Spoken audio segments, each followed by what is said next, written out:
Assalamu alaikum wa rahmatullah.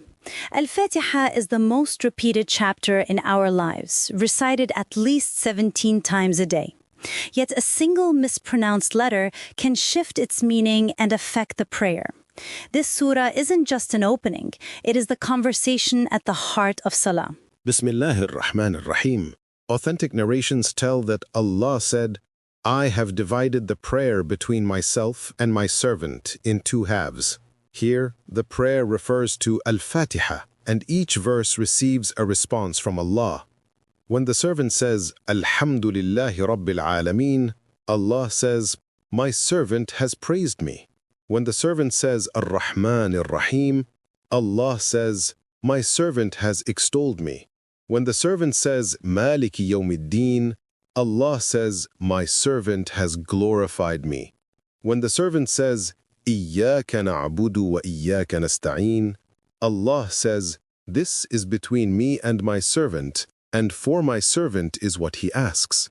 When the servant says, Ihdina as-siratal mustaqim, siratal ladhina an'amta alayhim, ghayril maghdubi alayhim waladdallin, Allah says, "This is for my servant, and my servant shall have what he asks."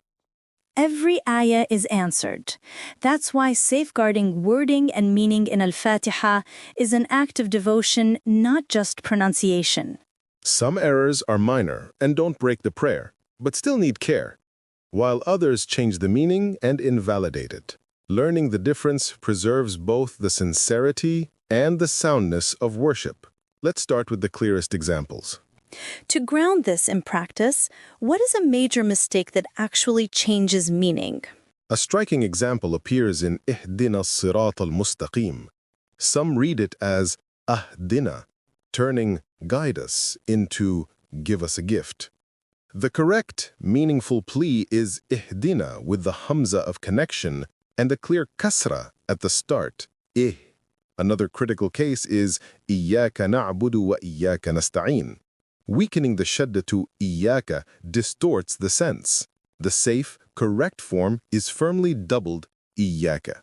And in Sirat al-ladhina an'amta alayhim, shifting an'amta to an'amtu, flips "you bestowed favor" into "I bestowed favor," which is a complete reversal.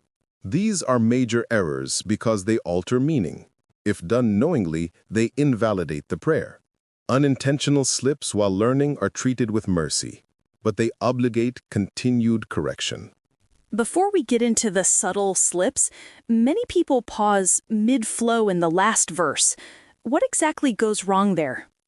The frequent pause after Sirat al-ladhina an'amta alayhim severs the exception that follows, ghayril maghdubi alayhim waladdallin.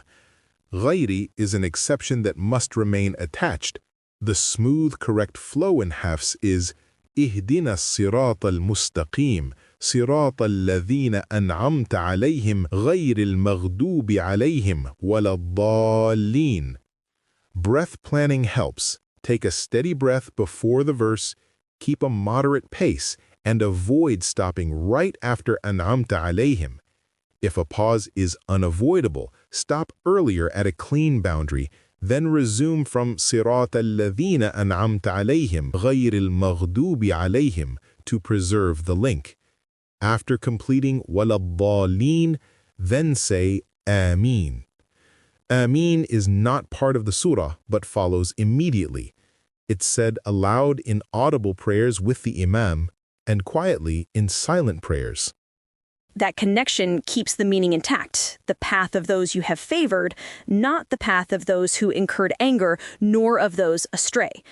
So if someone pauses like that during prayer, does it affect the validity of the prayer itself? That's an important question. If the pause changes the meaning, like stopping after an'amta alayhim and disconnecting ghayril maghdubi alayhim, it's a mistake in recitation, not one that invalidates the prayer. It doesn't cancel the prayer, but it reduces its perfection and beauty. Allah does not burden us beyond our ability, yet the believer strives to recite his words with care and reverence. So it's not a sin if done unintentionally, but learning to recite properly is part of honoring the Quran.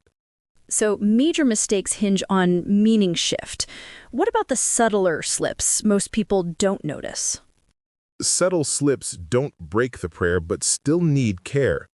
First, clipping endings while the phrase continues, like turning na'budu into na'bud, breaks grammar and flow. Keep final vowels audible when connected speech continues. Second, adding sounds not present.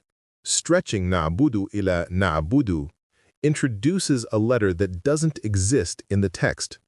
Third, letter substitution.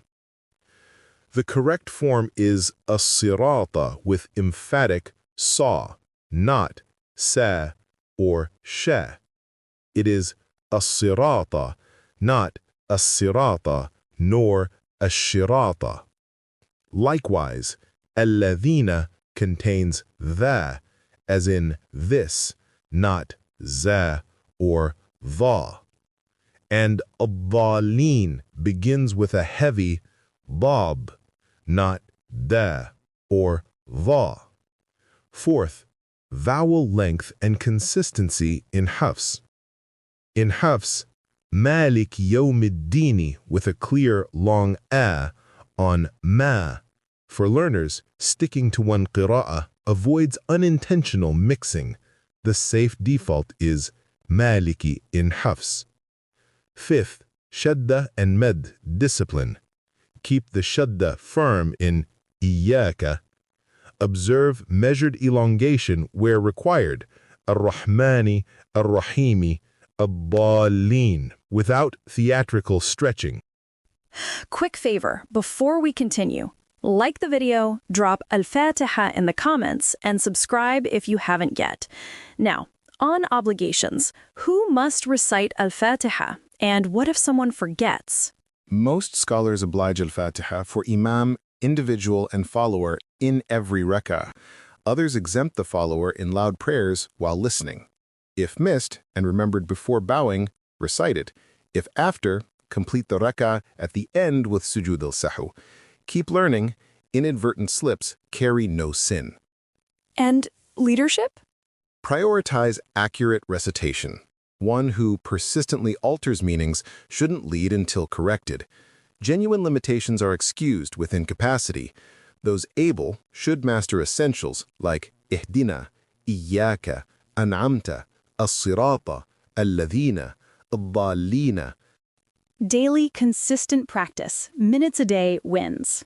Key takeaways: protect meaning, fix major errors, refine minor slips, connect the last verse, say Ameen after waladdallina, and stay consistent in your reading. Approach the next prayer as a careful conversation with Allah. Slow down and apply one correction today. May every recitation become clearer, humbler, and truer. Wassalamu alaikum wa rahmatullah.